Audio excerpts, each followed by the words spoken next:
지난 시간에 스무드 머슬셀의 액틴과 마이오신 구조를 살펴봤어요. 그거를 이용해서 스무드 머슬셀들이 어떻게 이제 수축이 되고 이완이 되는 분자적 기전을 이제 살펴봐야 되는데, 우리가 이제 스켈레탈 머슬은 배웠단 말이에요. 그러니까 스켈레탈 머슬의 그 칼슘 소스는 딱 한 군데밖에 없었죠. 어디라고 그랬죠? SR, 그죠? 사이코플라즘 레티큘럼이라고 했어요. 그죠? 근데 반면에 이제 스무드 머슬의 칼슘 소스는 두 군데예요. 그죠? 하나는 사이코플라즘 레티큘럼, 하나 어디? 세포 바깥쪽에 칼슘이라고 했어요. 자, 우리가 하얀 머슬의 경우는 액션 포텐셜이 필요가 있죠. 수축을 위해서. 그죠? 스무드 머슬은 액션 포텐셜이 반드시 필요하지는 않아요. 그죠? 액션 포텐셜 없이 다른 방법으로 이제 칼슘 신호를 올릴 수 있어요. 그래서 이 두 가지 차이, 그것만 인지를 하고 계시면 스무드 머슬셀에서 어떻게 신호 그 근육의 수축이 되는지를 이해할 수 있어요. 바로 가보죠. 그림 12-28을 보세요.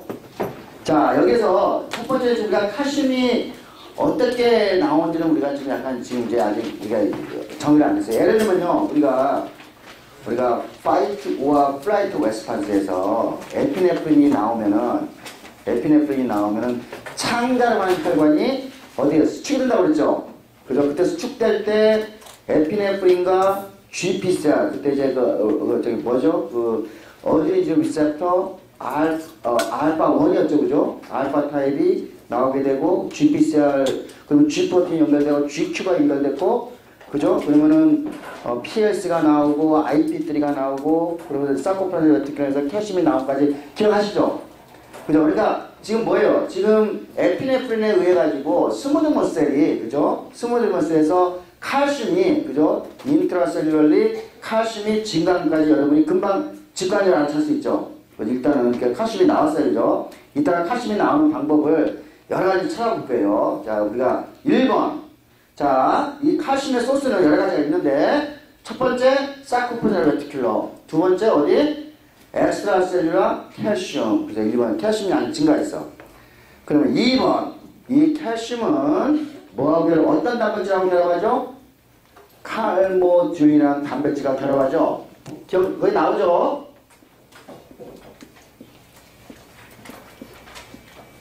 자, 이 칼슘은 이와 같이 칼슘 카모듈린 컴플렉스를 형성해요.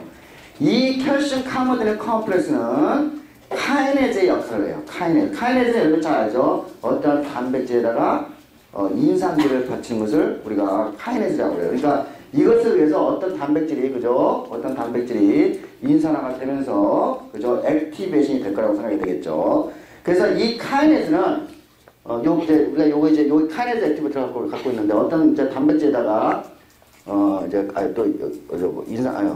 요 밑에, 죄송합니다. 이 칼슘 카모듈린은 이와 같이 어떤 카이네즈를 액티베이션 시키는데, 여기서 이제 어떤 카이네즈를 액티베이션 시키냐면은, 마이오신,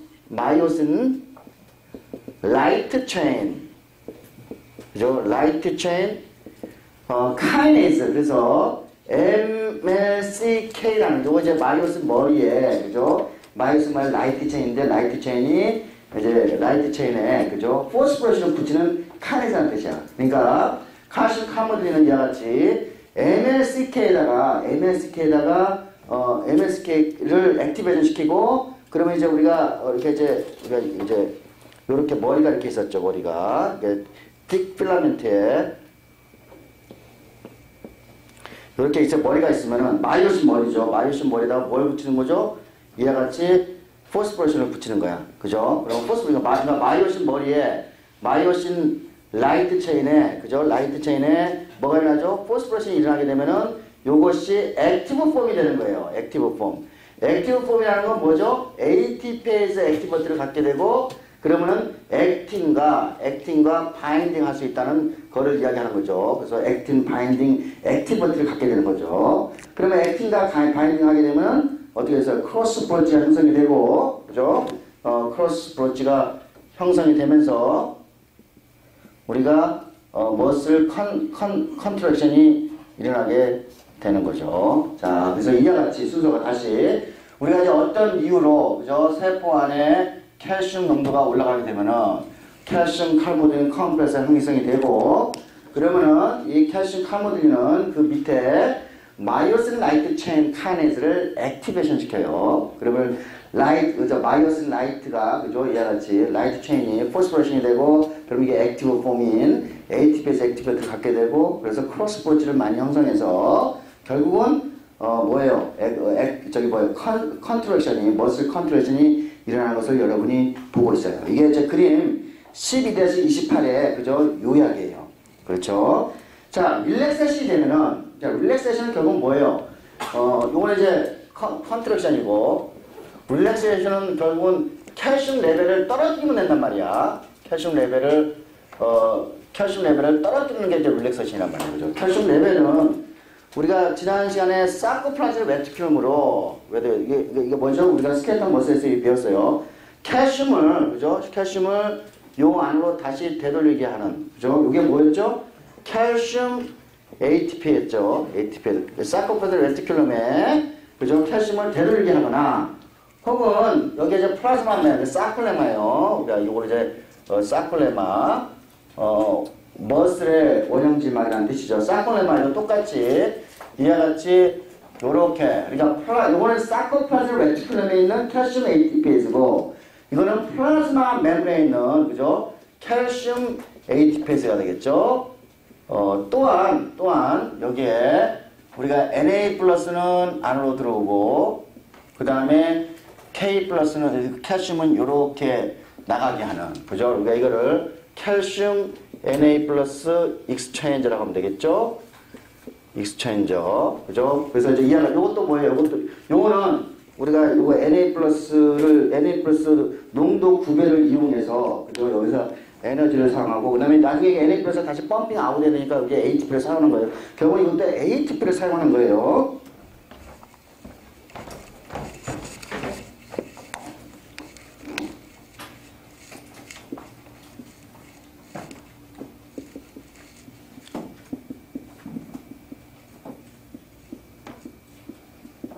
그러니까 요거 이제 같이 묶고 요거 나중에 또 이제 우리가 카장 머슬에서 또 시스템을 보게 되는데 결국은 이와 같이 그죠? 이와 같이 이렇게 연결되려면은 그죠? 이와 같이 이게 칼슘 소듐 익스체인저 소듐 칼슘 익스체인저가 작동하려면은 뭐가 돼야 된다? ATP를 사용해야 돼요. 여기도 물론 당연히 그죠? ATP를 사용해야 되는 거죠. 이렇게 여기도 마찬가지죠. 여기도 ATP를 소모해 가지고 이와 같은 작용이 일어나요. 그래서 그러니까 요게 이제 칼슘의 인트라셀룰러 칼슘 농도가 낮아지는 거는 결국 뭐예요? 우리가 끊임없이 그죠? ATP를 소모해가지고 요 두 개 그죠? 칼슘 ATPase와 그죠? 칼슘 Na 플러스 익스체인저를 통해서 우리가 칼슘 레벨을 떨어뜨리니까 가만히 외부에서 자기게 하려면은 릴렉세이션이 일어나는 거예요. 그렇죠? 우리가 이제 그림 12-29 요거 아니네요. 그죠? 릴렉세이션 되는 거 그림 12-29의 1번 과정이 그거를 보여주고 있어요. 그러면은 인트라셀룰러 칼슘 레벨이 떨어지면은 2번 그럼 어떻게 되죠? 그러면은 칼슘 칼모듐인의 컴플렉스가 떨어지게 되고 그러면 MSK가 죽게 돼요. 그죠? MSK가 죽으면은 당연히 그러면 크로스 브릿지의 숫자가 떨어지게 되고 릴렉세이션이 되기도 하고 그 다음에 이제 MSK는 이제 마이오신 라이트 체인은 그죠? 체인은 우리가 이렇게 마이오신 라이트 체인이 포스포레이션 되는 폼이 있고 이렇게 이제 이렇게 하면 D 포스포레이션이 되겠죠. 요 포스포레이션 기능은 MSCK에 의해서 그죠? 이렇게 MSCK에서 이렇게 이제 포스포레이션이 되겠죠. 그렇죠? 반면에 요 MSC 포스포폼은 그죠? D 포스포레이션 될 수도 있어요. D 포스포레이션. 요거는 뭐 이렇게 쓰면 되겠어요. MLC 그죠? D 포스포레이션. 포스포레이션 하면 되겠네. 네, 그 MLCK 죄송합니다. 여기 MLCK네요. MLCK 그죠? MLCK의 포스포릴레이즈 맞나? MLCG 그냥 ML 포스포 죄송합니다. 마이오신 포스포테이즈구나.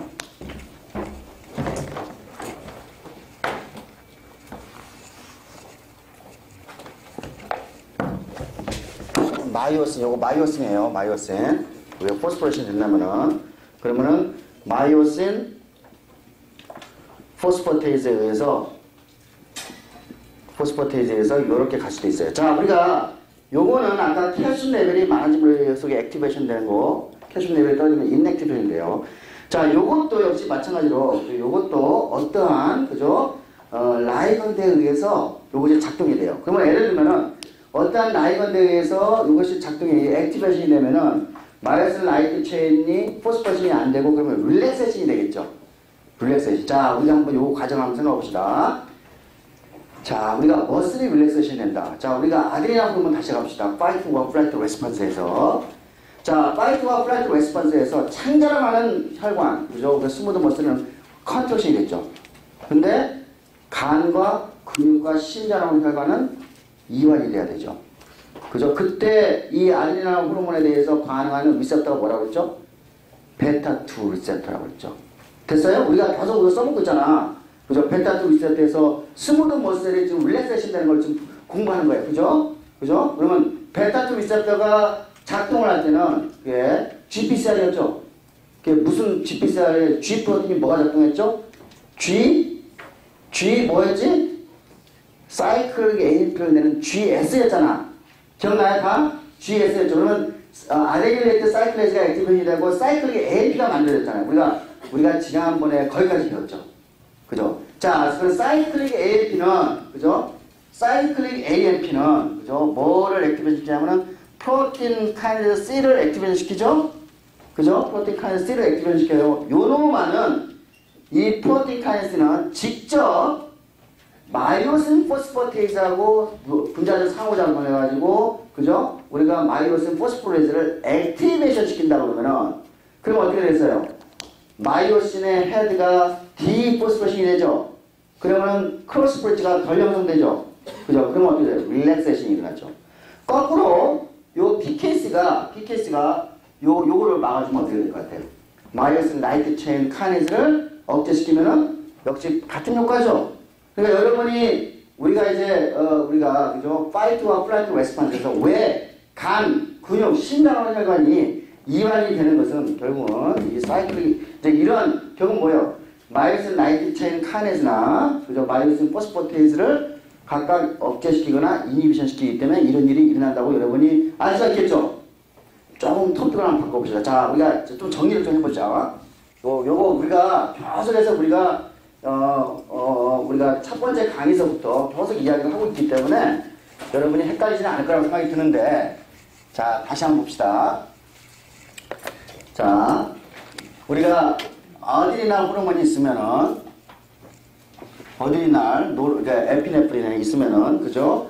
우리가 요게 알파 리셉터에 결합을 하게 되면은, 그죠? 우리가 GQ가 액티베이션이 돼요. 그죠? GQ가 액티베이션이 되고, 그러면은 뭐예요? PLC가 액티베이션이 돼서 그러면 IP3가 만들어지게 되고 그래서 이것에 의해서 그죠?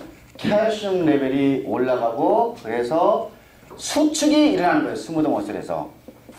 그렇죠. 우리가 정리를 하면 이렇게 된다는 거예요. 어디? 요거는 어디에 있다고? 요거는 어느 머슬? 우리가 창자로 가는 머슬. 그죠? 창자로 가는 혈관에 창자로 가는 혈관에 그죠? 스무드 머슬이에요. 그렇죠? 스무드 머슬이에요. 자, 반면에 자, 또 여기 아드레날 호르몬이 똑같이 에피네프린이 똑같이 작동을 하면은데 요거는 베타2 리셉터가 작동을 하네. 그러면은 베타2 리셉터는 GS를 액티베이션 시켜요. GPCR 그다음에 GS를 액티베이션 시키고 그러면은 아데듈레이트 사이클레이즈, 그죠? AC라고 합시다. 아데듈레이트 사이클레이즈가 액티베이션이 되고, 사이클릭 AMP가 나오게 되죠? 사이클릭 AMP는, 자, PKA를 액티베이션 시켜요. PKA, 프로틴 카이네즈 A를 액티베이션 시키면은, 요거는 마이오신 라이트 체인 카이네즈를, 그죠? 직접 결합해서 요거를 억제시키거나, 마이오신 포스포릴레이즈를 액티베이션 시킴으로 인해서 그죠? 액티베이션 시키면은 마이오신 헤드가 디포스포션 ATP가 결합을 못하게 되니까 뭐예요? 요 방법을 통해서 우리가 이완이 된다라는 것을 우리가 알 수가 있어요. 그죠? 우리가 요거는 이제 명확하게 정확하게 여러분이 이제 안 헷갈리고 우리가 지난번에 이야기했던 거를 다 정리해서 보여주는 거예요. 게다가 이 pKa는 이제 우리가 pKa의 작동을 계속 봅시다. 요거 이제 우리가 봤으니까 이거 지울게요. 자, 게다가 요 pKa는 자, 요거 똑같이 지금 베타2 리셉터 작동해서 pK가 작동하는가. 자, 어디? 칼슘 ATPase 액티비티를 오히려 도와줘요. 자, 칼슘 ATPase 액티비티를 도와줘요. 그죠? 자, 요것도 도와줘요. 그럼 어떻게 돼요? 칼슘 레벨이 떨어지게 되죠. 맞아요? 칼슘 레벨이 떨어지게 돼요. 그 다음에 여러분이 우리가 IP3에 의해 가지고, 그죠? 우리가 IP3 리셉터가 사코파즈의 레티큘럼이 있었잖아요. IP3 리셉터가 있는데, 그죠? 요거는 칼슘 채널이라고 써요. 칼슘 채널이에요. 그래서 IP3에 의해 가지고 칼슘이 요렇게 바깥으로 나오게, 인트라셀룰러 이렇게 나오게 되는데, 그죠? 요놈아는 pKa는 요거를 막아줘요. 그러니까 어떻게 돼요? 자, 그러니까 우리가 칼슘이 요거는 뭐예요? pKa는 총체적으로 인트라셀룰러 칼슘 레벨을 떨어뜨리는 놈이에요? 올리는 놈이에요? 떨어뜨리는 놈이죠. 요거 분자적 기전이 다 밝혀졌어요. 자, 다 이제 정리가 다 됩니까? 여기 교과서에서 여기까지는 안 나왔지만, 그죠? 요거는 여러분이 최근 이제 논문을 보면은 이제 여기까지 다 정리가 됐다는 것을 알 수 있어요. 여기서 하나만 더 붙일게요. 자, 그러면은 요거 물론 이제 뒤에 있지만 여러분이 이제 여러분이 이와 같이 이제 혈관의 컨트랙션과 릴렉세이션을 배웠단 말이에요. 그죠? 그러면 예를 들면은 우리가 이제 그 심장마비 같은 경우는 여러분이 이제 그 심장마비 갈리기 전에 전조가 뭐냐면은 이 왼쪽 심장이 따끔따끔 거려요. 예, 이걸 아지나라고 하는데, 아지나. 심장이 이제 여기 이제 이쪽이 딱 이제 뭐 이렇게 따끔따끔거리고 좀 약간 이제 통증이 와요. 근데 이 통증이 오는 건 뭐냐면 심장으로 가는 혈관이, 그죠? 막히기 때문에 그 지역에서 이제 우리가 통증이 오는 거예요. 아주. 근데 이제 요거를 그러니까 이 심장이 따끔따끔해질 때 요거를 이제 그 처리하는, 그러니까 요거를 이제 약을 이제 처방하는 방법이 하나가 뭐냐면은 NO를, 그죠? 우리가 NO를 많이 이제 뭐 이렇게 발생시키는 약을 처리하려면은 뭐 나이트로, 뭐 글리세라이트, 뭐 나이트로, 우리가 이제 그 다이너마이트, 그죠? 그 이제 재료죠. 글리세롤, 나이트로도 글리세라이트. 내가 좀 정확한 이름을 내가 까먹었는데, 글리세롤, 그죠? 나이트로 글리세롤. 이제 요거 같은 거 넣으면은 결국은 이제 NO가 많이 만들어지면서, 결국은 뭐냐면 요게 이제 요것이, 그죠? 혈관을 이완시킨다. 혈관이 이완된다는 것은 스무드 머슬에서 이제 작동한다는 얘기예요. 이게. 혈관을 이완시킨다는 것이 알려져 왔었어요. 그래서 우리가 의사 선생님들이 뭐 요 NO까지 만들지 몰랐지만 하여간 우리가 그 가슴이 이제 심장마비 전조 증상이 나타나게 되면은 이와 같이 나이트로 글리세롤을 이제 처방을 하게 되면 우리가 심장마비를 막을 수 있다라고 생각을 했어요. 그죠? 그래서 이제 오랫동안 써왔는데, 그러니까 이제 이게 뭐냐면 결국은 이제 나중에 보니까 여기서 NO가 만들어지고, 그래서 NO가 우리가 그러니까 스무드 머슬 릴렉세이션에 관계된다는 것을 알게 됐어요. 그죠? 그래서 이제 뭐 우리가 1970년대 80년대 이제 사람들이 많이 붙어가지고 이제 NO가 이와 같이 스무드 머슬의 릴렉세이션에 관련한다라는 것을 알게 됐어요. 그러면서 이제 우리가 이거를 공부를 잘 해가지고 요거를 이제 정리를 이제 끝냈어요. 자, 어떻게 되냐면은 아세틸콜린, 우리가 부교감신경에서 나오죠. 아세틸콜린. 그러면은 우리가 부교감신경에서 나오니까 스무드 머슬들이 릴렉세이션이 될 거 아니야. 그죠? 그러겠죠? 그죠? 우리가 부교감신경에 나오니까. 자, 그러니까 혈관에, 그러니까 아세틸콜린은 또 역시 마찬가지로, 자, 우리가 혈관에, 그죠? 혈관에 돌아다니다가 여기 이제 아세틸콜린이 이렇게 있어. 아세틸콜린. 그러면 아세틸콜린이 이렇게 있으면은 요거 GPCR이야. 요거 그죠? 7개죠? 그리고 GPCR이에요. 그러니까 이게 뭐예요? 그러면 니코틴이기야? 무스카린이기지. 자, 여기서 내가 하나 붙일게요. 지난번에 아드리날 글란드에서, 그죠? 아세틸콜린이 나와가지고, 거기에서 에피네프린을 만들게 하는 크로마틴 셀 있잖아요. 크로마틴 셀. 기억나요? 그죠? 그때 크로마틴 셀에서 나오는 것은 내가 우리가 무스카린이라고 하는데 사실 니코틴 이따 다시 한번 이야기해. 니코틴이게 이따 다시 한번 이야기할게. 이거는 자 어쨌든 이같이 이거는 이제 무스카린이게요. 무스카린이게요. 자 우리가 이제 부경암신경과 작동하면 이와같이 혈액에 하여간 요게 이제 스무드 머슬하고 연결돼가지고 부경암 신경계하고 연결돼가지고 아세틸콜린이 나오게 되고 그리고 이제 혈관에 그죠? 어디에서 요게 이제 아마도 요거는 우리가 혈관 내피세포 그죠? 혈관 그러니까 엔도텔리아 셀에서 나타난 일이에요. 엔도텔리아 셀. 자 그러면은 우리가 이제 배웠으니까 자 여기서 이제 GP살이 작동되고 여기에서 GQ가 연결이 돼요. GQ가 연결되면 뭐가 나오지? IP3가 나오죠. IP3. 그럼 IP3가 나오면은 뭐가 많아지죠? 레티큘 어디죠? 엔도펜델 레티큘에서 칼슘 레벨이 올라가게 되죠.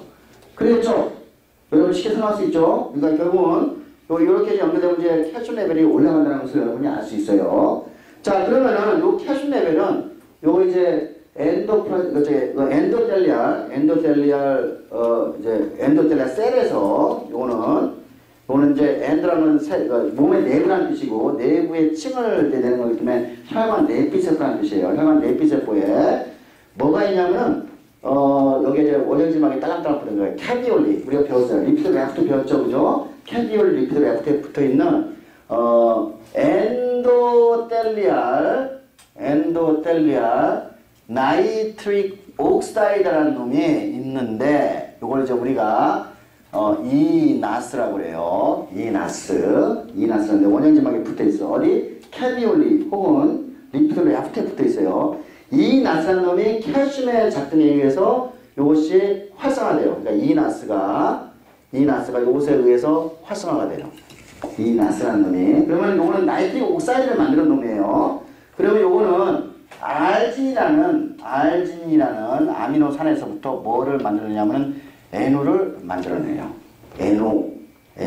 그러면은 자 여기 이제 엔도텔리아 셀에서 그죠 우리가 이와 같이 부경암 신경계가 작동해서 우리가 엔도텔리아 셀에서 뭐까지 만들었지? NO를 만들었어요. NO.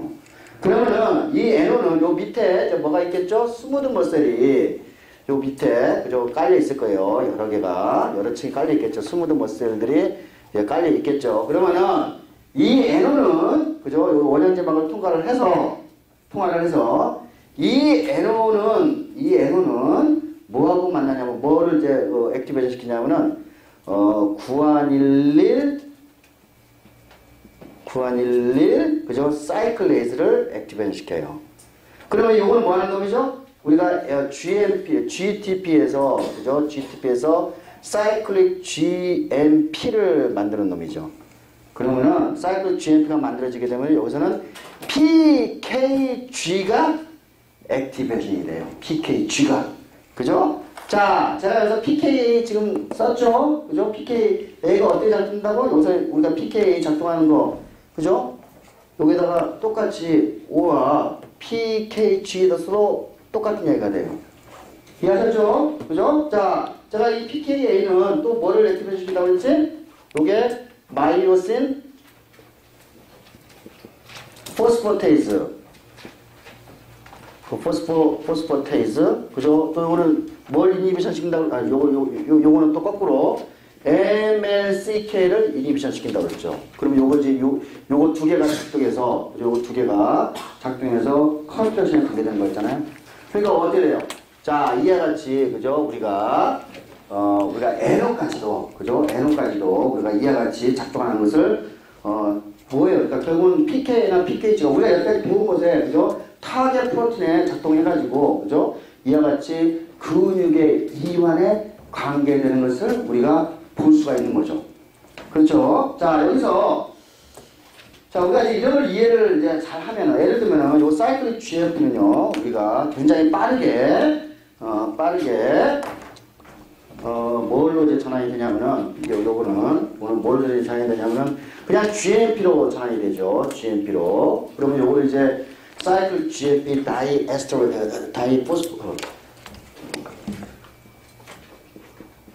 사이클 GMP 갑자기 이름이 기억이 안 나네. 에스터레이즈 무슨 포스포다이에스터레이즈. 오케이.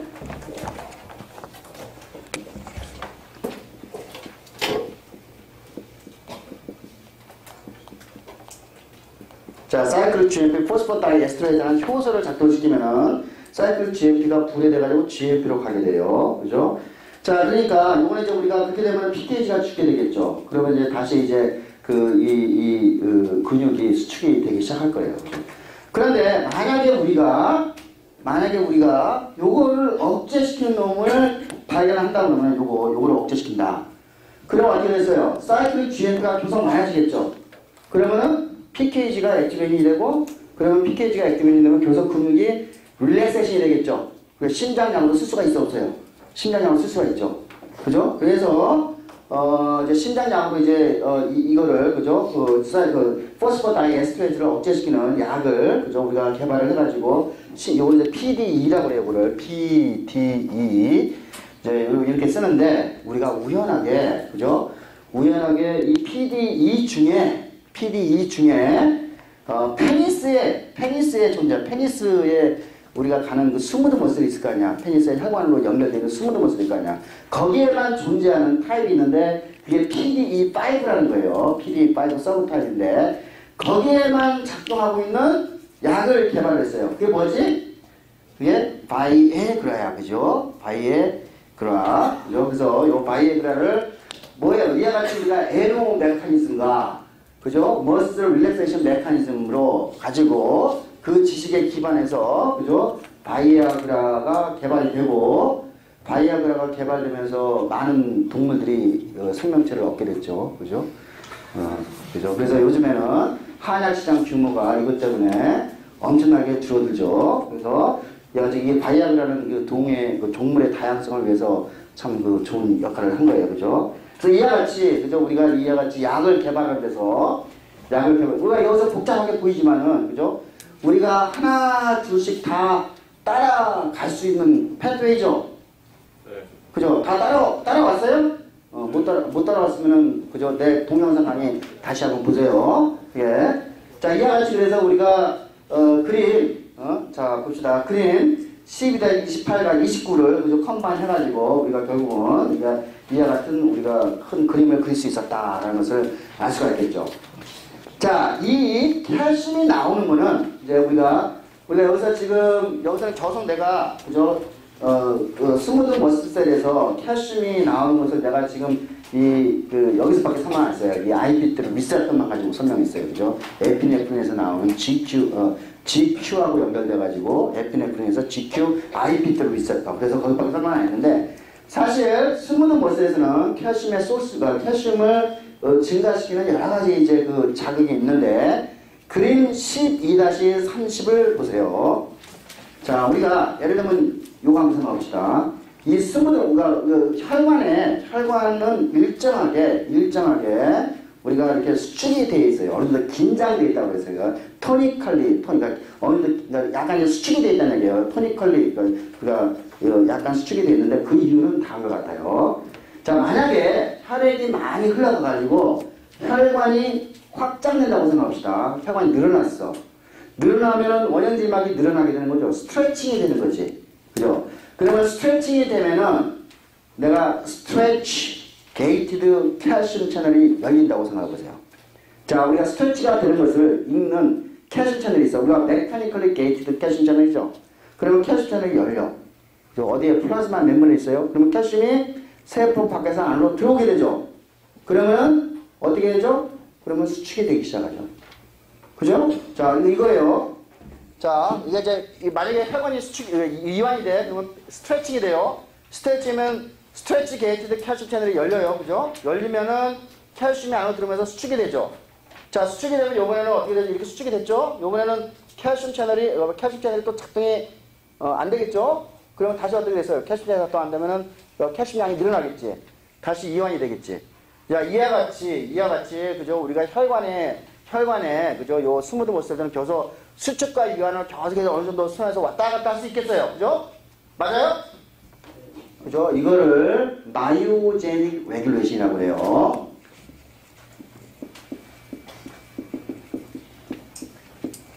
자, 요 마일제널 레귤레이션은 뭐에 의해서 되는 거죠? 그러니까 스트레치 게이티드 칼슘 채널에 의해서 된다는 것을 우리가 알 수가 있겠죠. 또 거꾸로 한번 생각해봅시다. 여러분의 방광이 만약에 이와 같이 작동이 된다 그러면은, 그죠? 자, 여러분이 방광이 수준으로 지금 이완이 됐어. 근데 지금 스트레치 게이트 칼슘 채널이 열려가지고 칼슘이 오면 어떻게 수축이 되면 오줌이 또 나올 거 아니야? 안 되겠지. 그죠? 안 되겠죠. 요번에는 이 스트레치 게이트 칼슘 채널은 오히려 어디에 스트레치가 되면 여기는 클로즈가 되는 거야. 그죠? 그러니까 스트레치가 되면 될수록 클로즈가 되는 거야. 그럼 어떻게 돼? 자, 방광에 오줌이 조금밖에 안 차 있어. 이렇게 있어요. 그죠? 그러면은 뭐 칼슘, 그러니까 해가지고 이제 점점 이제 늘어나. 점점 늘어나면은 스트레치 게이트 칼슘 채널이 닫혀. 닫히면 어떻게 되지? 더 릴렉세이션이 되죠. 또 닫혀. 더 릴렉세이션이 되지. 그러면 방광이 어느 정도 크기까지는 계속 가도 오줌이 나와야 안 나와요? 안 나오겠죠. 그죠? 자, 얼마나 기묘해요. 그죠? 기묘하죠? 어떨 때는 우리가 혈관 같은 경우는 이해같이, 그죠? 우리가 터니컬리 컨트랙션, 그죠? 우리가 일정하게 긴장이 돼 있는데, 터니컬은 긴장이라는 뜻이니까, 그죠? 터니컬이, 어느 정도 수축이 돼 있는 반면에, 그건 뭐죠? 스트레치 게이트 칼슘 채널이 액티베이션 되는 거야. 스트레칭에 의해서. 근데 거꾸로, 방광에 있는 스무드 머슬은 여기서 클로즈가 되는 거예요. 인액티베이션이 되는 거야. 그러니까 방광이 점점 커져도 우리가 일정한 용량의, 그죠? 액체를 담을 수가 있겠죠. 그죠? 자, 이 그림 12-30을 다시 봅시다. 자, 우리가 시그널 라이브도 봤어요. 이게 에피네프린일 수도 있고, 노르에피네프린일 수도 있고, 그죠? 뭐, 다른 뉴로 트랜스미터, 뭐, 등등, 뭐, 여러 가지, 뭐, 파라크라인, 히스타민, 뭐, 등등 될 수 있어요. 그죠? 자, 이렇게 라이브도 왼쪽에 멤브레인 리셉터가 작동을 해요. 그러니까 GPCR이 작동하게 되면은, 그럼 어떻게 돼 있어? 예를 들면은, GPCR, GQ가 작동되고, 우리가 왼쪽에서 두 번째 봅시다. 그러면 IP3가 액티베이션이 되고, 그래서 칼슘량이 증가하죠. 다 보고 있어요? 그죠? 자, 제일 왼쪽으로 갑시다. 이번에는, 우리가 이 에피네프린이 어디 작동하는 거야? 이번에는 GS를 작동시켜요. 그죠? 우리가 알파2 리셉터를 가지고, 그러면 어떻게 되지? GS가 작동되면은, 아디니네트 사이클레즈가 액티베이션 되고, 그죠? 그래서 사이클릭 AMP하고 PKA 혹은 PKG, NOA에서 나오게 되면 MSK나 마이너스 포스포테이스가 레귤레이션 되죠? 이거 배웠잖아. 그죠? 그러니까 이건 뭐예요? 이거 이와 같이, 그죠? 우리가 두 가지 방법. 그 다음에 이 PKG나 PK는 또 칼슘량을 감소시켰잖아요. 그죠? 또 왼쪽에 두 개를 배웠어요. 그죠? 가운데 멤브레인 채널, 우리가 스트레치 게이트 채널 배웠어요? 안 배웠어요? 배웠죠? 그죠? 스트레치 게이트 칼슘 채널이 열려가지고 아까 마이오제닉 레귤레이션이 되거나, 그죠? 되는 거 방법을 배웠어요. 제가 오른쪽 봅시다. 자, 우리가 수축과 이하이 계속 되면은 아마 이제 우리가 어떤 칼슘이 이하의 칼슘량이 급격하게 떨어지는 경우도 있을 수 있을 거예요. 그러면은 그거를 이하의 칼슘이 없다라고 읽어. 이 세포는 그 읽은 것을 어디다 보내냐면은 제일 오른쪽에 있어요. 자, 이하의 칼슘이 없어. 그러면 그거를 어떤 신호를 보내가지고 이 플라즈마 멤브레인에 스토어 오퍼레이트 칼슘 채널을 열어요. 그죠? 그러니까 이하에 지금 칼슘이 없는 것을 어떤 가지 읽어가지고 메커니즘 잘 모를 거예요. 그죠? 그러면은 이하에 플라즈마 멤브레인에 그걸 읽은 걸 가지고 칼슘 채널을 열어. 그러면은 인트라셀룰라 칼슘량이 증가하죠. 그죠? 그리고 신나게 이 칼슘 ATPase를 이하에 있는 칼슘 ATPase를 작동시켜가지고 이 이하에다가 다시 칼슘을 복구시킬 수 있을 거예요. 그죠? 여러 가지 방법으로 좀 칼슘이, 그죠? 이와 같이 들어가는 것을 알 수가 있겠죠. 자, 이해했어요? 오늘의 하이라이트는, 그죠? 우리가 맨 처음부터 의문을 가졌던, 그죠? 우리가 어떤 혈관은 왜 수축이 되고 어떤 혈관은 이완이 되는 것을 이제는 명확하게 이 그림을 가지고 설명이 가능해요? 가능해요? 다 이해했어요? 자, 그래서 요거 이제 논문을 가지고 한번 확인을 해보죠. 자, 이 논문은 EQ에 올려놨어요. 제가 이 논문을 여러분한테 다 읽으라고 요청을 안 해요. 그냥 이 논문에, 이 그림만, 여기서 이 논문에 이제 총선 논문인데, 올해 나온 논문이죠. 그래서 이 논문의 총선 논문을 정리만 좀 잠깐 해드리겠어요. 자, 우리가, 여기 보면 이제 이 시그널을 보이죠. 그죠? 우리가, 저 리셉터, 우리가 이제 에피네프린, 왼쪽부터 봅시다. 리셉터, 에피네프린 리셉터, 그죠? 알파1, 그죠? 알파1 리셉터야. GPCR이 작동하고, 저 G 프로틴은 GS네. GS예요, GS. 저 베타2 리셉터가 되겠다, 그지? GS니까. 맞아요? 그죠? 베타2 리셉터, GS가 작동되고, 그럼 AC는 뭐지? 아데닐레이트 사이클레이즈야, 그죠? 아데닐레이트 사이클레이즈. 그러면 사이클링 AMP가 만들어지죠?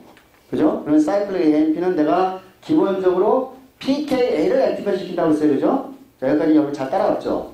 자, 그 다음 또 한 번 봅시다. 저기, 뭐, 하여간 다른 것에 의해서, 그죠? 사이클 GMP가, 내가 여기 NO 있잖아, NO. 그죠? 우리가 NO가 나왔지? NO가 나오면은, 이건 구안일릴 사이클레이즈잖아.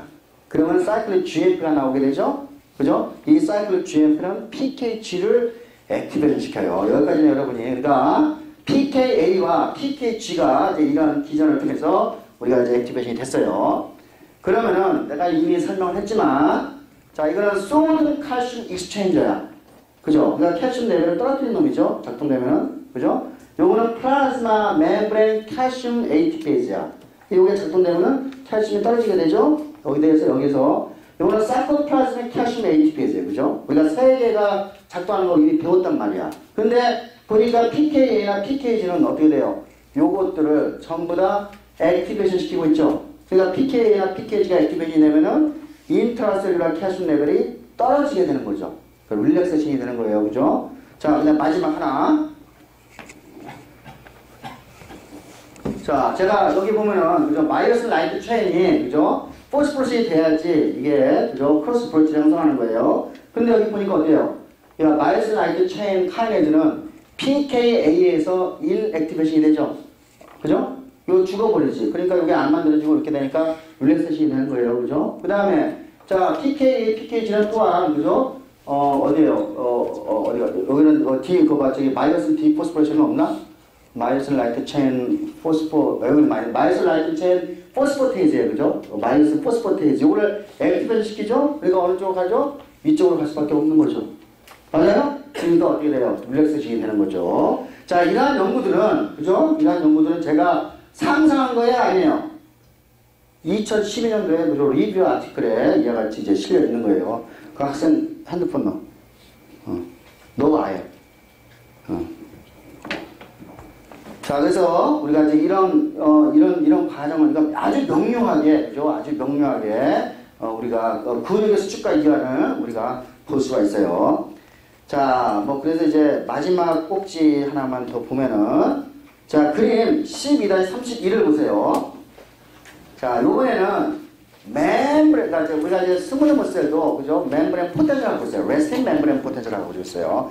근데, 이 레스팅 멤브레인 포텐셜은, 그죠? 이게 불규칙이야. 그러니까 이제 불안정해요. 언스테이블인데 올라갔다, 내려갔다. 아직 그 메커니즘은 아직 정확히 잘 모르겠어. 그냥 올라갔다, 내려갔다. 재보니까. 그러다가, 이제 어떤 트레시홀드가 넘어가면은 이때는 칼슘 채널이 열립니다. 볼티지 게이트도 칼슘 채널이 열리는 거예요. 이해하셨죠? 그죠? 볼티지 게이트 칼슘 채널이 열리면 그러면 칼슘이 물밀듯이 잘 들어올 거 아니야. 그럼 머슬 컨트롤이 일어나겠죠. 그죠? 자, 스케일한 머슬은 액션 포텐셜이 필요한 거고, 여기서는 지금 액션 포텐셜 필요해, 안 해? A번 보면은. 액션 포텐셜 필요하지 않아요. 그죠? 스테이블 레스팅 포텐셜에 왔다 갔다 하다가 그게 어느 정도 올라가면 이와 같이, 그죠? 우리가, 그죠? 액션 포텐셜이라고 하는데, 이거는 머슬 컨트롤이라야 돼. 자, B번. 자, 그 다음에 B번이죠. 이거는 액션 포텐셜로 일어난 것좀 포인트인데, A번은 이게 스무드 머슬에서는 이게 머슬 컨트롤이 일어난다고 생각하시면 이건 액션 포텐셜 상관없어요. 예. B번은 이제 스무드 머슬이 이와 같이, 그죠? 규칙적으로, 그죠? 트레시홀드를 넘어가가지고, 여기 멤브레인 포텐셜, 디플라션이 일어나게 되고, 그럼 칼슘 채널이 열려서, 컨트레이션, 머슬 컨트레이션이라는 것을 보여주고 있어요. C번 보세요. C번은 멤브레인 포텐셜 변화가 없어. 그런데 우리가 에피네프린이 오면은 멤브레인 포텐셜 변화가 있어, 없어? 없지. 그런데 근육을 수축하죠.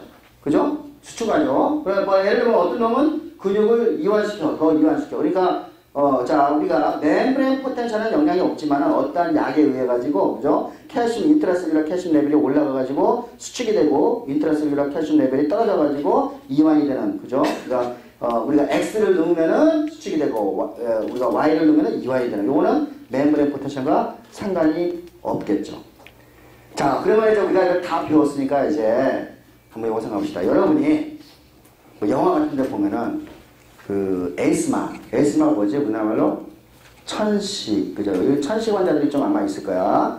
그 천식 환자들은 자기가 이제 위급한 상황이 되거나 그 더러운 공기 같은 걸 마시게 되면 숨을 못 쉬죠. 그죠? 그 숨을 못 쉬는 건 뭐지? 이 기도가 수축이 돼가지고 되는 거죠. 기도가 아주 굉장히, 그죠? 수축이 되는 거예요. 그러니까 결국 뭐예요? 기도를 둘러싸고 있는 뭐예요? 평화의 건, 스무드 머슬이 수축이 되기 때문인 거예요. 맞아요? 맞아요? 그죠? 자, 그러면, 자, 우리가 에스마는 결국은 이제 우리가, 엘러지인데, 엘러지에 의해서 나오는 어떤 물질이 기도를 수축시키는 거지. 기도의 스무드 머슬을 수축시키는 거지. 우리가 엘러지에서 나오는 물질 이름이 뭐였죠? 히스타민이지, 히스타민. 맞아요? 히스타민이죠? 그러니까, 결국 이제 우리가 어떤 그 외부로부터 들어오는 어떤 엘러젠이나 혹은 뭐 여러 가지 문제 때문에, 그죠? 우리가 기도 주변에 있는 이제 어떤 세포에서, 면역세포일 거야, 그죠? 거기서 히스타민이 방출이 되고, 그 히스타민은 스무드 머슬의 리셉터, 히스타민 리셉터겠지. 맞아요? 히스타민 리셉터에 작동을 해서, 이렇게 쓰시다. 작동을 해서, 자, 봅시다. 근육이 수축됐어. 근육이 수축됐으니까 요거는 어떠한 G 프로틴이 작동하는 거야? G, Q. 그럴 것 같죠? 그죠? 요거 히스타민이 있어? 히스타민이 왔어. 여기까지 우리가 S마저 히스타민이 왔어. 그러면 히스타민 리셉터는 GPCR 맞죠? 그죠? GPCR이지, 우리 리셉터는 GPCR이야. 그러면 히스타민 리셉터는 우리가 이제 생각할 때 근육이 수축이 되니까, 그죠? 아마도 GQ가 액티베이션이 될 때고, PS가 하나 이렇게 해가지고, 결국은 칼슘 레벨이 올라가서, 그죠? 그래서 근육이 수축이 될 거예요, 그죠? 여러분이 논문을 안 읽어도 이렇게 감을 잡을 수가 있잖아. 맞아요? 그죠? 우리가, 자, 그러면은, 자, 우리가 이제 요거를, 그죠? 요거 이제, 기도가 수축이 됐을 때, 그죠? 여러분이 어떠한 조치로 다시 이 스무드 머슬을 이완시킬 수가 있어요? 배운 거. 스무드 머슬을 이완시키는 약, 뭐가 있었죠? 우리 호르몬 중에? 에피네프린. 그죠? 에피네프린 배웠어요? 그죠? 자, 그러면은, 자, 에피네프린이 작동한다. 그죠? 이게 에피네프린이에요. 에피네프린이 작동하면은, 자, 우리가 베타2 리셉터에 작동을 해서, 맞죠? 그죠? 그러면은, 결국 이제, 요때는 뭐였지? GS란 말이야. 사이클릭 PKA가, 그죠? 만들어지게 되고, 그럼 요거 어떻게 되지? 칼슘 레벨을 올리는 거를 억제시킬 수 있어요. 그죠? 자, 그러니까, 결국은 우리가 요 과정을 알면은, 그죠? 아! 여기다가, 기도에다가, 에피네프린을 뿌리면 되겠네? 그죠? 노르에피네프린을 뿌리면 되겠네? 맞아요? 그죠? 여러분, 저기 이제 저기 천식 환자들이, 그죠? 갖고 다니다가 뭐 이렇게, 영화 같은 데 나오잖아요. 그죠? 그 갖고 다니다가 어디에 제가 가면은 뭐 뿌리지? 뭐 찍찍이 뿌리잖아. 찍찍이. 그 찍찍이 안에 뭐가 들어있을까? 에피네프린이 들어있는 거야. 그죠? 그러니까 여러분이 이 지식을 있잖아요. 배운 지식을 거기다가 운용하면은, 그죠? 아, 여러분이 이제 영화 같은 데 볼 때, 그죠? 우리가 천식 환자가 나왔을 때 이렇게 하면은 또 주변에 이제 몇 명 있을 거란 말이야. 그죠? 예를 들면은 나는 다 보진 못했지만은 그 미드 중에 그 로스트라는 미드가 있잖아. 거기 천식 환자 나와요, 안 나와요? 나오죠. 그 남자인가 여자인가 나 잘 모르겠는데, 그죠? 거기 보면 찍찍이가 있고 굉장히 달라지잖아요, 그죠? 맞아요? 그 찍찍이가 뭐라고? 에피네프린이야, 에피네프린. 됐어요? 그죠? 자, 그래서 이와 같이 우리가 이런 것들을 잘 공부를 해야지, 그죠? 우리가 여러분이 새로운 약제 같은 거를 개발할 수 있는, 그죠? 가능성을 가지게 되는 거예요. 자, 그래서 이제 우리가 이제 오늘이 지금 6주째인가? 맨 처음에 제가 파이트와 플라이트 레스파스를 시작해서, 그죠? 우리가 에피네프린의 작동 원리, 그죠? 두 가지 알파 리셉터와 베타 리셉터가 서로 달리 작동해가지고 어떨 때는 수축시키고 어떨 때는 이완시키는 거, 그죠? 자, 우리가 완벽하게 이제 다 이해가 이렇게 이제 여러분 강의를 했음에도 불구하고 여전히 잘 이해를 못해가지고 시험을 볼 때는 헤매더라고. 오늘 굉장히 중요하기 때문에 잘 준비를 해놓으세요. 자, 제가 여러분들 공부할 때 여러분 지금 스마트폰 하나씩 다 갖고 다니잖아. 다 있죠, 그죠? 그죠? 거의 다 있을 거라고 생각이 들어. 자, 여기에 이제 인터넷이, 뭐 스마트폰 없으면 집에서 인터넷을 하면 돼. 여러분이 가장 많이 지금 봐야 될 웹사이트는 뭐냐면요. 위키피디아예요. 위키피디아 다 알아요? 네. 다 열심히 쓰고 있죠? 네. 어떨 때 쓰나? 보통. 연예인들 검색할 때 쓰나? 우리나라 위키피디아는 연예인 검색의 최고봉이에요. 그죠? 자, 근데 그러니까 우리가 학문을 할 때, 공부를 할 때도 위키피디아를 검색을 아주 열심히 하시면요. 도움이 무진장돼요. 자, 제가 하나 예를 들어 드릴게요. 자, 제가 아까 히스타민 이야기했어요. 히스타민. 자, 여러분이 공부를 하다가 히스타민의 시그널링이 어떻게 될까 궁금하잖아. 그죠? 제가 이제 히스타민이 에이스마의, 그죠? 에이스마의 원인이라고 이야기를 했으니까 그 정도는 여러분이 안단 말이야. 그죠? 그러면 내가 지금 내가 추측을 했어요. 그죠? 아마 히스타민은 그와 같은 방법으로 이와 같은 시그널링으로 갈 거야. 근데 확인하고 싶어. 그죠? 그러면 이제, 그죠? 그러면은 한국말은 안 돼 있지, 당연히. 그죠? 영어로만. 자, 그러면은 내가 이제 히스타민을 쳐요. 히스타민. 그러면 이게 정보가, 엄청난 정보가 이 안에 들어가 있어요. 위키피디아에. 그죠? 그러면 히스타민의 구조부터 시작해서, 그죠? 구조부터 시작해서, 화학적인, 좀 다 나오죠. 이와 같이 보면 어떻게 작동을 하고, 그죠? 이게 다 이렇게, 여러분이 거의, 그죠? 한편 논문이 있는 것처럼 나와요. 그러다가 이제 여러분이 이 히스타민이 어떻게 작동하느냐. 여기 보니까 히스타민 리셉터가 있네? 그죠? 히스타민 리셉터가 뭔지 모르겠어. 그죠? 그러면 이걸 딱 클릭을 해보면은, 히스타민 리셉터, 이거 H1, 그러니까 리셉터 여러 타입이 있는데, 이것이 이렇게 작동하는 게 쭉 다 나오죠. 그죠? 자, 다시, 히스타민 리셉터로 다시 한번 가봅시다.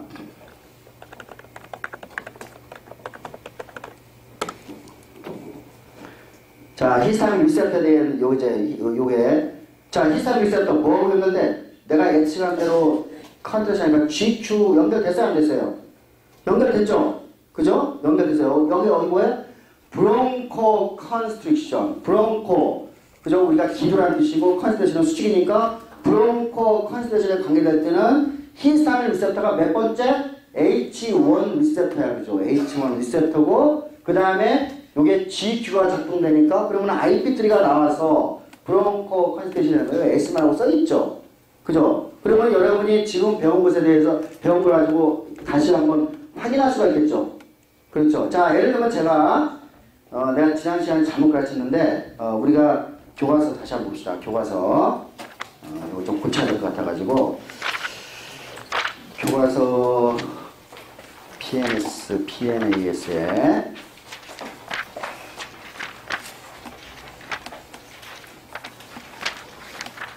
자, 그림 11-10. 그죠? 요거 어떤 학생이 나한테 와가지고 교과서도 틀 수 있냐고 물어봤어. 여기 2반 학생이었던 것 같은데, 크로마핀 셀에서 작동하는 아세틸콜린 리셉터가 내가, 무스칼린이라고 가르쳤어요. 그죠? 무스칼린이. 자, 봅시다. 11-10에 C번에, 그죠? 우리가, 우리가, 심파틴 뉴런이 나왔어. 그러니까 페라심파틴 뉴런이 나와야 되겠지. 거기서 아세틸콜린. 심파틴 뉴런에서 아세틸콜린이 나왔어요. 아세틸콜린이. 그러면 이 아세틸콜린은 직접 아드리날 메듈라에 작동해서 크로마틴 셀에 작동을 해요. 그죠? 그래서 제가 이 크로마틴 셀에서 아세틸콜린을 작동을 해가지고 이게 이제 여기서 에피네프린을 만들어야 되니까 아마도 요게 시그널링이 가야 되니까 내가 이게 무스카린이라고 내가 그렇게 사실 내가 짐작한 거야. 그거는 내가 논문을 안 짰고, 그죠? 짐작해서 이제 했는데 그것의 문제는 뭐냐면은 그 오른쪽에 395페이지에 컨셉 9번 문제에, 그죠? 내가 책을 못 봤는데 9번 문제에 이 크로마틴 셀에 존재하고 있는 아세틸콜린 리셉터는 어떤 타입이냐고 문제를 물은 거야. 니코틴이냐 무스카린이냐. 답은 뭐라고? 내가 무스카린이라고 지난번에 이야기했는데 실제로 이건 니코틴이에요. 예, 이거 받고 자, 그래서 요것도 한번 봅시다. 이런 것도 우리가 자, 이런 정보는 내가 지금 위키피디아에 그죠 다 나와요. 그래서 내가 이게 무스카린이라고 생각해서 요걸 이제 뒤져봤죠. 쭉 읽어봤죠. 그랬더니 여기에 이제 어떤 내용이 나오냐면은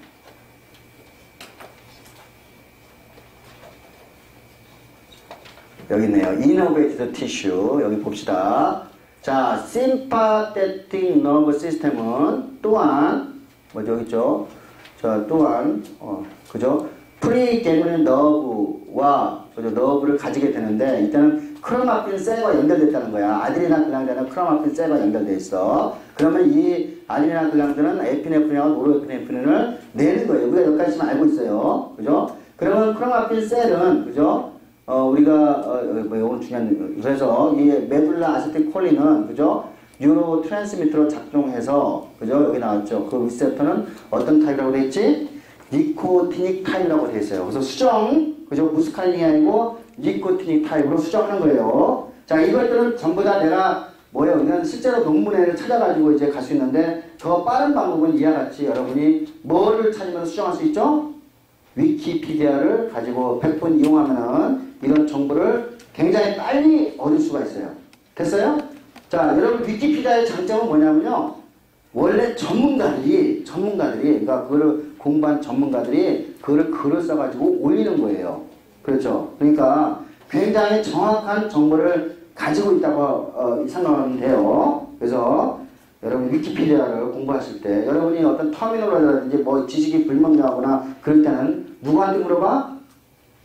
다음한테 물어보지 말고, 그죠? 위키피디아한테 물어보세요. 그래서 이제 이와 같이 우리가 이제 스무드 머슬을 끝내고 다음은 이제 심장으로 가봅시다. 자, 여러분이 옛날 영화인데 혹시 본 사람 있을지도 몰라. 인디아나 존슨 넘버 1 봤어요? 1편, 그죠? 마공의 서원, 하여간 1편에 보면 템플 오브 둠 그런데 거기에 하여간 어린애들을 모아놓고 탄광에다가 모아놓고 막 이렇게 노동시키고 막 그런 장면이 나와요. 저기 주술사가, 그죠? 근데 그 주술사가 이 어린애를 이제 그러니까 희생을 하기 위해서 어린아이의 이 가슴에다가 손을 쫙 집어넣잖아. 심장 쪽으로 딱 집어넣어가지고 심장을 쫙 꺼내잖아요, 그죠? 꺼냈는데 그 심장이 죽었어요, 살았어요? 바닥바닥 뛰죠. 바닥바닥 뛰잖아요, 그죠? 그런 영화 기억나요? 그죠? 예를 들면 요거 있잖아. 마야인들도 요렇게 해가지고 사람을 많이 이렇게 희생을 시켰다고 그래요. 실제로 이렇게. 그러니까 심장을, 그죠?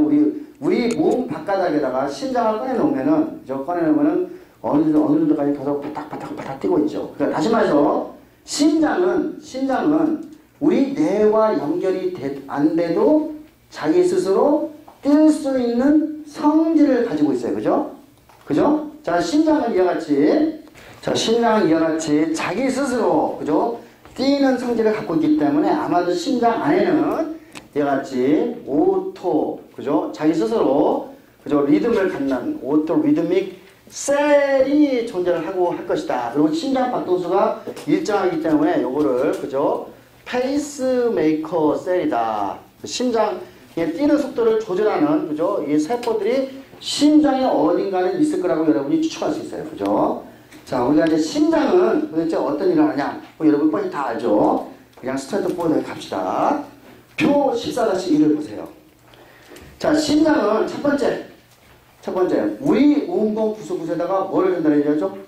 산소를 제공해줘야 돼요. 산소를, 그죠? 펌프를 통해가지고, 그죠? 펌프를 통해가지고, 우리 온몸 구석구석에다가 산소를 운반해야 돼. 산소, O2. 이게 가장 시급한 문제야. 자, O2를 운반하는 이유는 왜 해주죠? 우리가 옥시데이티브 포스포릴레이션을 위해서, 마이토콘드리아에서 일어나는 옥시데이티브 포스포릴레이션, 즉 우리가 세포의 ATP를 만들기 위해서는 이와 같이 첫 번째 혈액 속에 O2를 우리가 제공을 해서 우리가 온몸에 돌려야 돼요. 자, 예를 들면은, 자, 뇌는 이 O2에 굉장히 민감해요. 그래서 만약에 뇌로 가는 혈관이 한 5초만 막혀도, 그럼 뭐가 된다고? 그러면은 5초만 막혀도 거기서 뇌가 제대로 기능을 못하고 핑그르르 돌게 되고 기절하게 돼요. 그렇죠? 그러니까 뇌는 O2에 굉장히 민감하기 때문에 O2가 없으면 ATP를 합성하지 못해요. 그러니까 뇌세포는 글라이콜라이시스에서 ATP를 못 만들어내고 항상 이와 같이 O2를 필요하는 오스테트 포스피레이션 시스템이 반드시 필요한 거예요. 게다가 이 O2가 제공이 안 되면은, 그죠? 우리가 오랫동안 제공이 안 되면, 우리가 그거를 하이폭세라고 해요. 하이폭세. 자, 하이프는 무슨 뜻이죠? 아래라는 뜻이지, 아래. 그죠? 옥시젠은 이제 옥시젠에서 나온 말이야. 그러니까 저산소라는 뜻이에요. 그죠? 우리가 하이폭세, 우리가 이제 뇌에서 하이폭세 상태를 경험했어. 언제? 뇌졸중 환자들. 그죠? 우리가 이제 나중에 혈관이 막혀가지고, 혈관이 좁혀지고, 그러면 나중에 혈관이 빵 터져. 터지면은, 자, 혈액이 뇌로 못 가게 되잖아. 결국은 터져버렸으니까. 그죠? 그러면 어떻게 되지? 순간적으로 그 지역이, 하이폭시아 상태가 되겠죠. 그죠? 하이폭시아 상태가 되면은, 뇌세포가 에이포토시스, 그죠? 셀 데스로 해가지고 죽게 돼요. within 몇 분 안에? 5분 안에.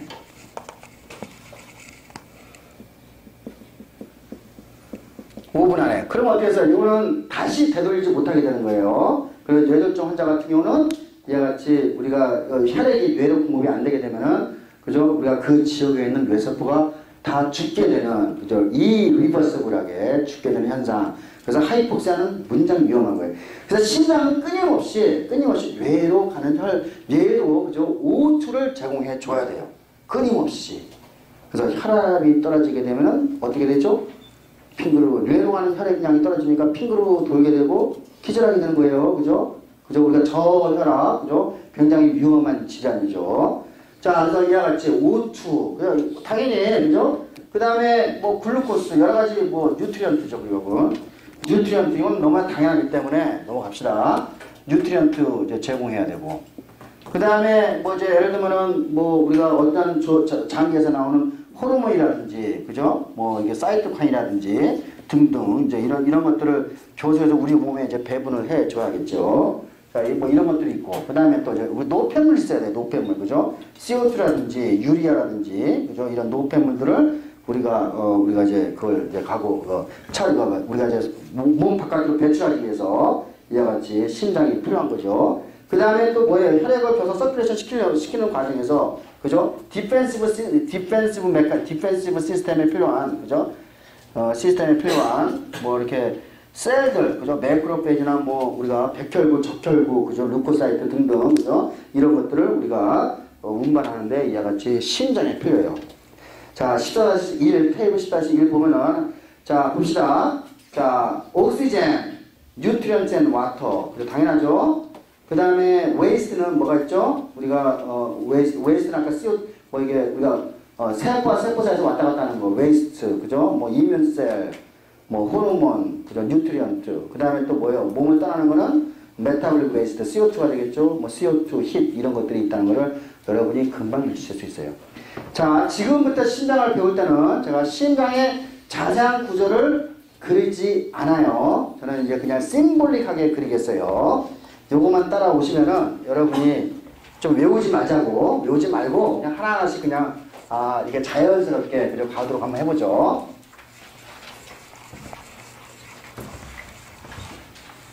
자, 제가 진짜 심장 하나 그릴게요.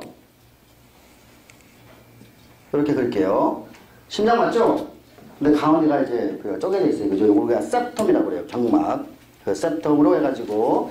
자, 제 심장은 여러분이 지금 이렇게 보면 제 심장의 전면을 보고 있어, 안 보고 있어?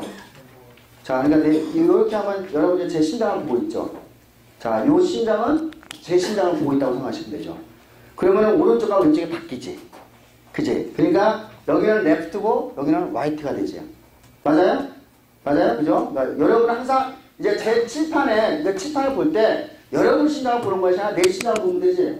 요거는 지금 내 심장, 요거는 뭐지? 여러분한테 지금 오른쪽에 왼쪽에 다 항상 헷갈려. 왼쪽이죠?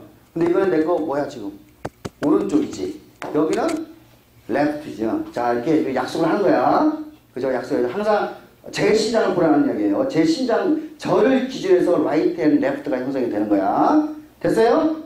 자, 그러면은 첫 번째 정의. 자, 심장으로 들어가는 혈관. 심장으로 들어가는 혈관. 그죠? 이거를 베인이라고 정의를 하자, 이거야. 베인. 심장으로 들어가는 혈관. 베인이라고 정의를 하고, 그죠? 그 다음에 심장에서 나오는 혈관. 이거를, 아토리라고 정의를 하자, 이거예요. 그죠? 자, 우리가 이게 정의를 하는 거야, 정의를. 그죠? 자, 심장을 드러내는 하는 베인이고, 심장에 나느냐고 하는 아토리아. 그 다음에 이제 심장은 4개의 방으로 구성이 되어 있어요. 이렇게 4개의 방으로 구성이 되어 있는데, 자, 피를 받는 심장의 부분, 우리가 그거를, 아트리움이다. 아트리움. 어디서 많이 들어본 단어야, 그지? 아트리움. 그죠? 아트리움은, 이거 스펠링 맞지?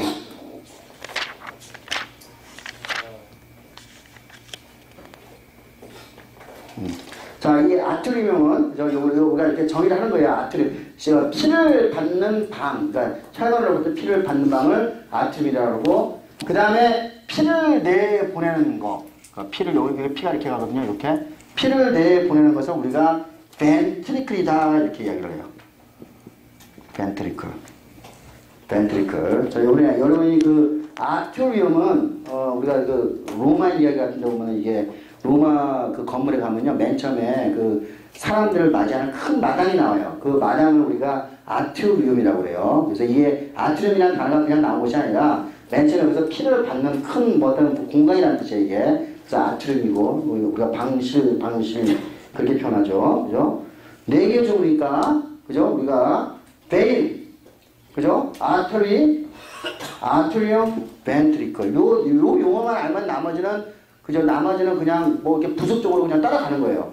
자, 레프트, 라이트 알았잖아. 그죠? 그러니까 여기는 뭐예요? 여기는 라이트가 되죠. 여기는 레프트가 되고, 자, 기본적으로 이제 이렇게 가고, 자, 그래서 이제 여기 심장에서, 자, 우리가 이제 혈액이 들어왔어. 그러면 라이트 아트리움으로 혈액이 가죠. 그죠? 그 다음에 라이트 벤트리클로 들어가겠지. 그 다음에 요거는 아트리가 돼야 벤이 돼. 아트리가 되지. 그죠? 아트리가 되는데, 얘네는 어디로 갈까? 렁으로 가겠지, 렁으로. 그렇죠? 렁으로 가겠죠. 그래서 렁에서 이렇게 그립시다. 이렇게. 자, 렁으로 가겠지, 렁으로. 그러면 요거는, 그죠? 요거는 렁으로 가는, 렁 아트리가 되겠지. 렁 아트리. 맞아요? 렁 아트리. 그러니까, 야, 렁 아트리 좀 이상하잖아. 그러니까 우리가 펄머너리 아트리. 그죠? 펄머너리 아트리라고 그러고. 그 다음에, 렁을 통과를 해가지고, 아마 이제 렁에서 이제 O2하고 CO2를 교환할 거예요. 그죠? O2를 잔뜩 갖고 오야 되는 거는 다시, 요렇게, 요 혈관은 아트리아 베인이야. 베인이지. 그러니까 뭐지? 펄머너리 베인이 되겠지. 그지? 자, 펄머너리 베인으로 들어오게 되고, 그죠? 다시, 레프트 아트리움, 레프트 벤트리클로 가게 되고, 자, 요거는 이제, 여기 나가는 거는 우리 온몸으로 가는 아트리가 되겠지. 가장 큰, 그죠? 아트리가 될 거예요. 그죠? 얘가 가장 큰 아트리를 우리가 에올타, 대동맥이라고 하면 돼요. 에올타라고 표현을 해요. 그러니까 아트리, 가장 큰, 그러니까 the largest artery. 그죠? 우리가 이거를 에올타라고 이렇게 정의를 하면 돼요. 에올타.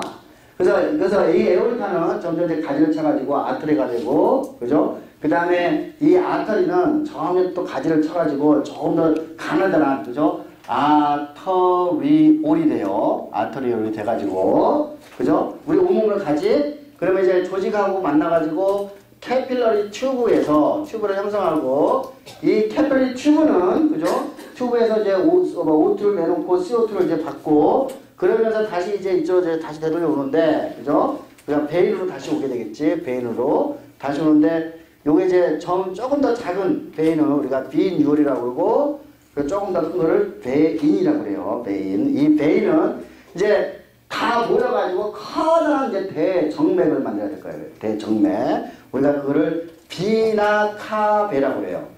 비나카베.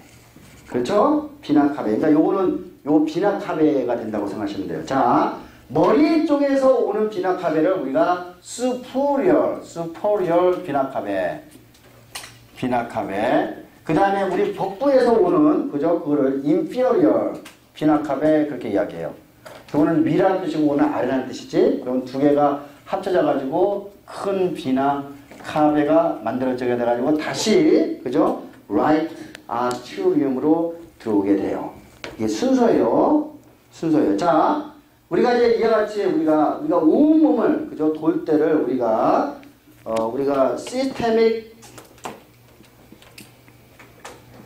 서큘레이션이라고 그러죠. 우리 온몸을 돌 때. 그 다음에 여기에서 렁에서 돌잖아요. 렁에서. 그죠? 렁에서 돌 거를 우리가 펄머너리 서큘레이션이라고 정의를 해요. 서큘레이션. 자, 여러분이 이제 우리가 이제 이렇게 이제 에올타에서 이게 온몸으로 돌아갈 때, 자, 이 에올타에서 일부분은 심장으로 가서 심장 근육에다가 O2하고 뉴트런트를 공급을 해줘야겠지. 그지? 그러니까 이 심장으로 가는 혈관이 필요하죠. 그죠? 그러니까 우리가 심장 동맥, 심장 정맥 하면 될 거예요. 그죠? 그런데 항상 단어가, 그죠?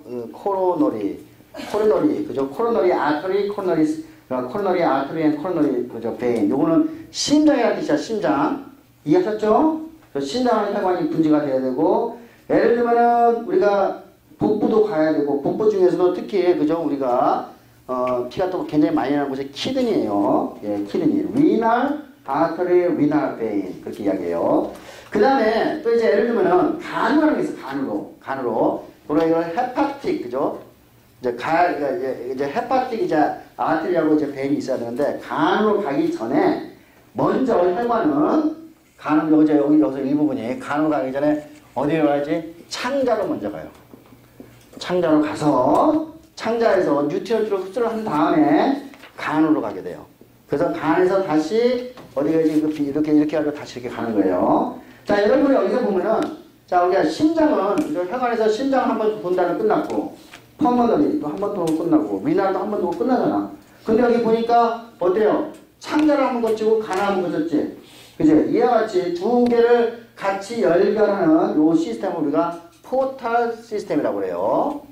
그러니까 포탈 시스템. 요거는 이제 창자하고 간하고 직접 연결되어 있어요. 혈관으로. 맞아요? 자, 우리가 이와 같이 포탈 시스템은 우리 몸에서 한 세 군데를 볼 수 있어요. 첫 번째는 우리가 키드니에서 보게 될 테고, 나중에 또 봐요. 키드니에서 보게 되고, 두 번째는 우리가 여기 그 하이포탈라무스 피투트리 글란드.